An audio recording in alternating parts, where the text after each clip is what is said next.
Salut les amis, très bien, on continue toujours avec notre formation.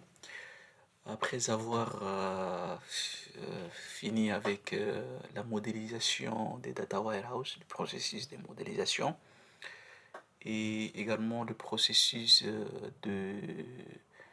d'alimentation d'un entrepôt de données ou encore d'un data warehouse.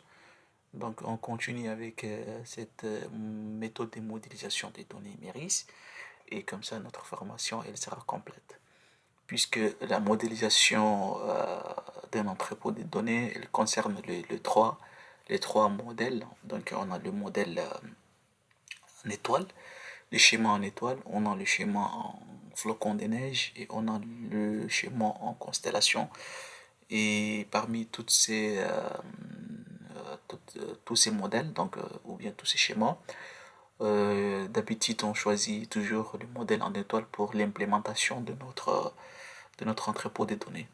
Donc comme ça, on va finaliser ou bien on va achever la modélisation avec la modélisation MERIS et comme ça notre formation elle sera complète. Donc vous n'aurez aucune difficulté pour faire des modélisations.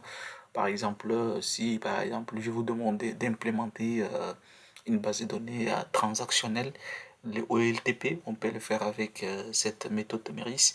Et pour faire de l'analytique, par exemple, Online Analytical Processing, qui nécessite des requêtes un peu compliquées. Donc, du coup, avec la modélisation d'un entrepôt de données. Donc, ici, qu'est-ce que MERIS en fait? Donc, MERIS, on peut dire, c'est une méthode d'étude et de réalisation informatique des systèmes d'entreprise. Donc, une méthode qui nous permet d'étudier, de faire une étude et de réaliser euh, les systèmes informatiques d'une entreprise, quoi. D'accord? Et ça, c'est le schéma qui nous illustre en fait cette méthode-là. Donc, MERIS est une méthode française née dans les années 90, 70, excusez-moi, développée initialement par Hubert Tardieu. Elle fut ensuite mise en avant dans les années 80, à la demande du ministère de l'Industrie qui souhaitait une méthode de conception des systèmes d'information. MERIS est donc une méthode d'analyse et de conception des systèmes d'information basée sur le principe de la séparation des données et les traitements.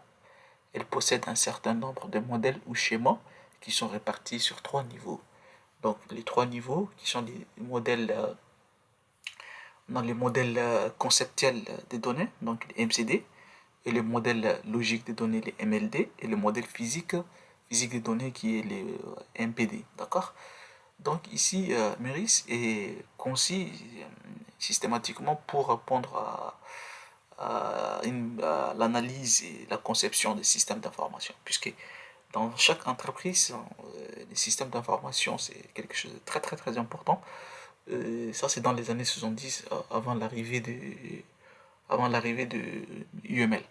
Aujourd'hui, les gens ont oublié ce qu'on appelle MIRIS, d'accord, entre guillemets, mais ils utilisent un autre modèle de conception qui est le UML, le Unifying Modeling Language.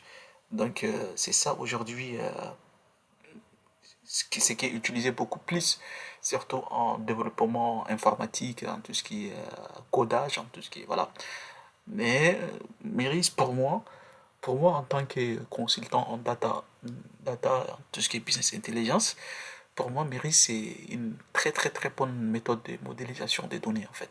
Si on veut faire vraiment data, il faut apprendre à Miris en fait. C'est très très important. Donc, comme je vous ai dit, il y a trois niveaux en fait, les principes, les trois niveaux de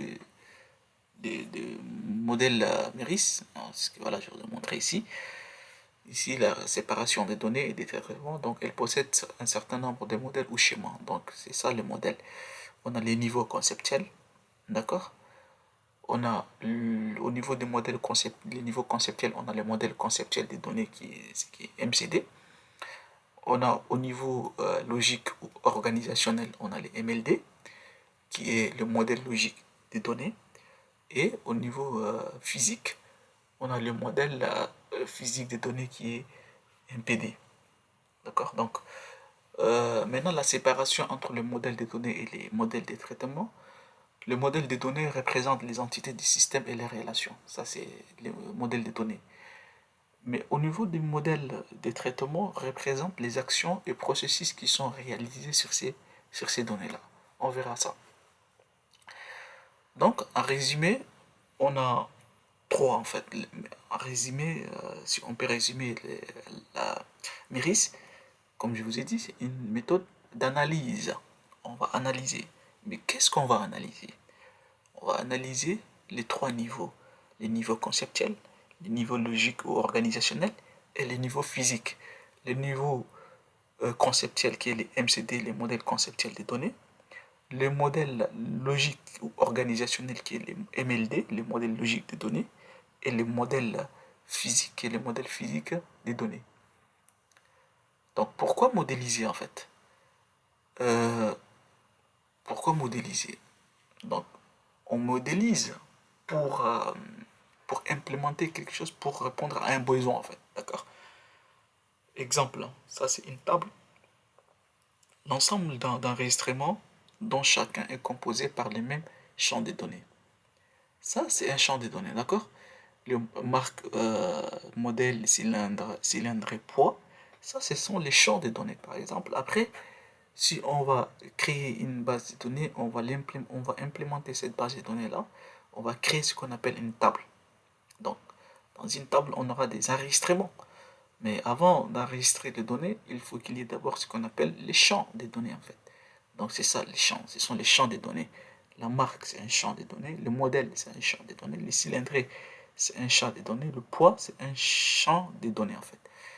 Et ce que vous voyez, les BMW, le Ford, tout ça, ce sont des enregistrements de ces champs-là. Donc, par exemple, une voiture est caractérisée par sa marque. Donc, la marque ici, c'est un champ. Donc, on peut dire que c'est des propriétés, en fait. En termes de, en termes de- en termes de modèle conceptuel des données. Après, on va voir les MCD. Donc, on peut dire que ce sont des propriétés d'une entité, d'accord?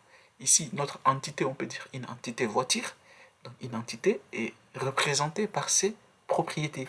Et quelles sont les propriétés d'une voiture, d'une entité voiture? Sont la marque, le modèle, les cylindrées et le poids, en fait, d'accord? Mais en modélisation UML, Unified Modeling Language, on peut dire que ce sont aussi des propriétés d'une classe, en fait. Au niveau du UML, on parle d'une classe, mais ici, on parle d'une entité. Donc, pourquoi modéliser? On avait dit, prenons un exemple. Donc, il s'agit de créer une base de données pour une caisse de maladies. On peut stocker tous les employés membres de la caisse avec leur société employeur. Afin de faciliter l'exercice, nous allons uniquement stocker les informations suivantes pour chaque employé. Donc, par exemple, si on veut créer une base de données pour une caisse des maladies, ça c'est juste un exemple, hein.